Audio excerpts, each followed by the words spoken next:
Perfect. Hello and welcome to this next video, where I'll briefly be talking about the ggplot2 package ecosystem. And this is just a big overview. The packages we do look at in more detail we've covered before, but this is, I still think, a good resource to tell you about if you ever want to find your own packages or have a problem at hand.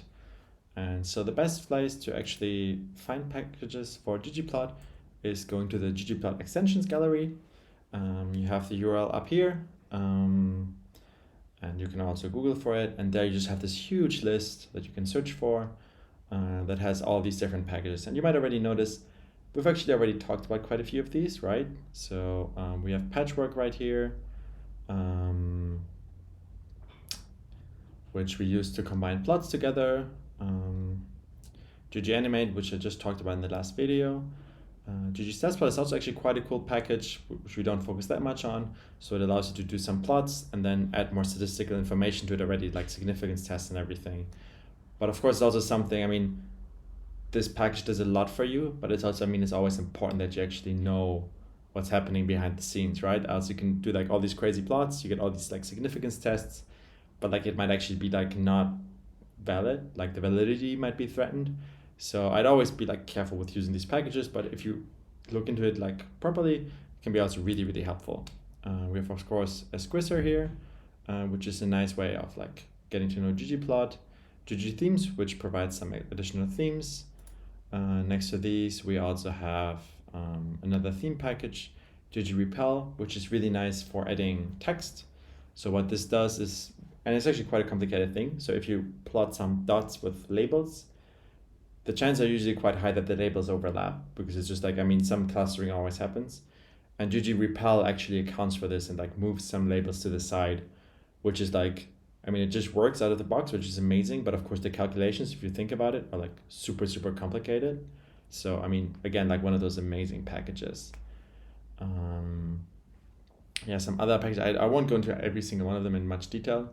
ggpopr I also quite like, just because it makes it really easy to produce some nice publication ready graphs.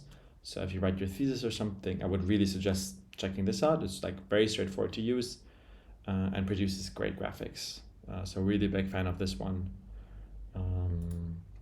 Next to this, we didn't dive a lot into this, but there's also C, which is part of the EasyStats package ecosystem, which is a bit like this tidyverse for statistics. So in general, I can really recommend EasyStats. It was a bit out of scope for this course right now, sadly.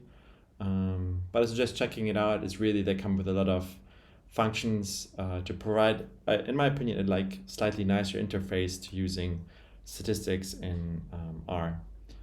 Then what else do we have? Oh, ggiref is also actually quite nice, which makes ggplots interactive. So it's also really simple. You just add it similar to ggAnimate at the end of your call to a ggplot, and then suddenly you get something like tooltips effects. This only works in HTML output, but still it's really nice. Like, so you can hover over your dots and you get like pop-ups with extra information. Really, also quite a cool package. We have cowplot here that we've used before. ggdist also is a nice package. And then lastly, and these were ordered by popularity. So now you see that we're getting like a bit more obscure maybe, but still really, really useful packages. And these last that I want to highlight here are like text related. So ggtext and geom text path. It's a really small on my screen. And ggtext is really, really nice. I've used this quite a lot if you want to. So ggplot is of course super powerful and flexible, but if you have labels or like text somewhere that you want to format and you want to change the formatting within your heading or something, you want to have some part of it bold, or like you have some labels on your plots and you want to have just part of it like be italic or highlighted or like colorful, then ggplot really, that's the limit of what you can do in ggplot. And then ggtext is really nice and powerful. It provides this like simple syntax to do these kind of like text formatting within labels, which is amazing. And then of course, if you want to go even more crazy, you have something like geom text path. We can actually like have some wobbly lines and then like the text follows it. I mean, this is, I think, getting like a bit obscure, but still can be quite cool, right? So maybe you have a use case for it eventually. And in general, I mean, there's many more, and also many really cool packages. So check out this gallery, and yeah, I think you'll probably find use for something eventually.